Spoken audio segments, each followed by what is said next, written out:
I wonder what comes to mind when I say the word adventure.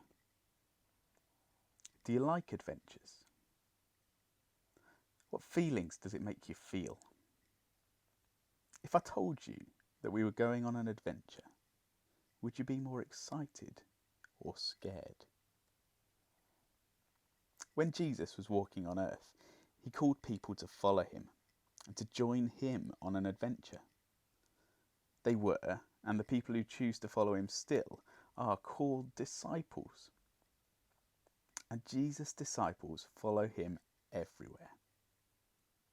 As they followed him, they left behind the things that they thought they wanted and discovered new things about themselves and about other people and about God and about the world, and they went on a huge adventure with God. Imagine all the things they only got to see because they decided to take the chance and follow Jesus. There was that time that water was turned into the best wine at the wedding. Or there was that time with the miraculous fish catches that were so big they couldn't haul in their nets without them breaking. And then there was the day that Jesus walked on water.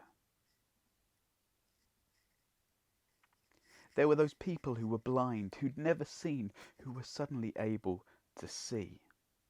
There were people who'd never walked, who Jesus healed and started walking. And there were even those people who died, who encountered Jesus and found themselves living. There was that time that he fed 4,000 people, and then he went on to feed 5,000 people. And that weird time that he'd paid their taxes by telling Peter to catch a fish and there being a coin in the fish's mouth. And they got a front row seat to all of it and more because they chose to follow Jesus. In Matthew 16, Jesus tells his disciples that he's not quite done, that there's a next part to the adventure. Boys, are you ready for adventure? Yes, sir! For danger? Yes, sir! For death? Can you repeat the question?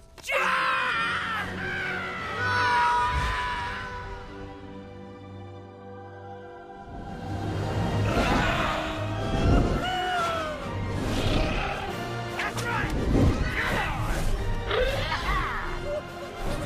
I've never flown one of these before! No! First time, actually! Yeah!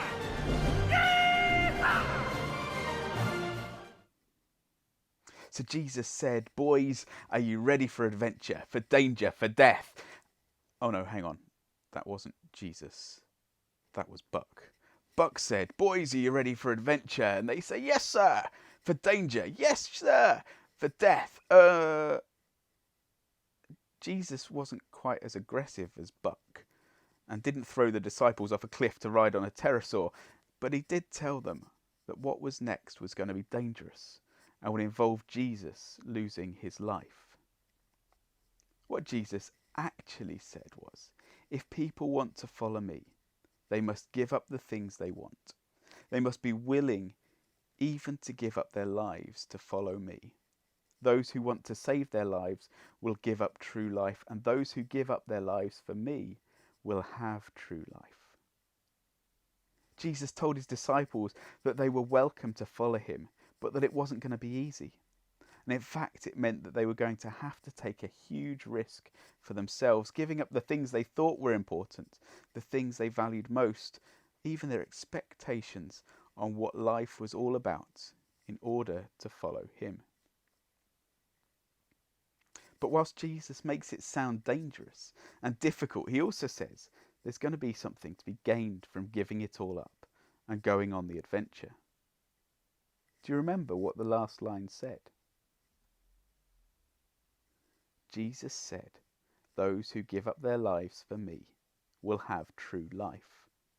Or, to put it another way, those who follow me on this dangerous adventure will discover what life could really be about.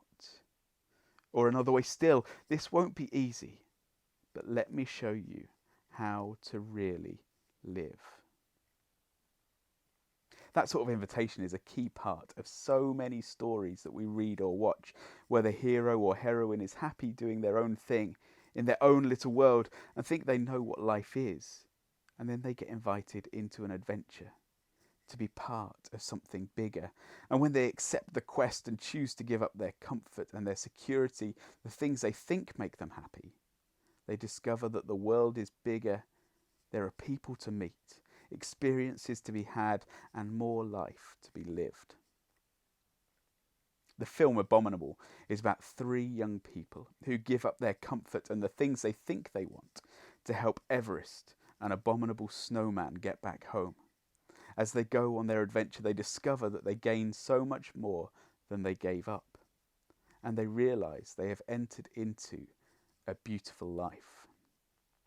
One of the best songs on the soundtrack says, "I was lost, but you found me. Hiding in the shadows from my destiny, you saw the things that no one else could see. You saved me when I was my worst enemy. It feels so good to be alive. Just you and me tonight. Don't wake me up from this high. What a beautiful life." I'm not sure the disciples ever made it to Everest or flew on a pterosaur, and I'm positive it wasn't always easy for them to follow Jesus on his adventure. But I do know that they, and plenty of people since, including me and lots of people in our churches, and maybe even you, have discovered that life is more beautiful by giving up the things that might keep us safe but stop us really living and following Jesus. I wonder what comes to mind when I say the word adventure. Do you like adventures? What feelings does it make you feel? If I told you that we were going on an adventure, would you be more scared or excited? Jesus is inviting us all on an adventure with him in search of a beautiful life. Are you ready to follow him?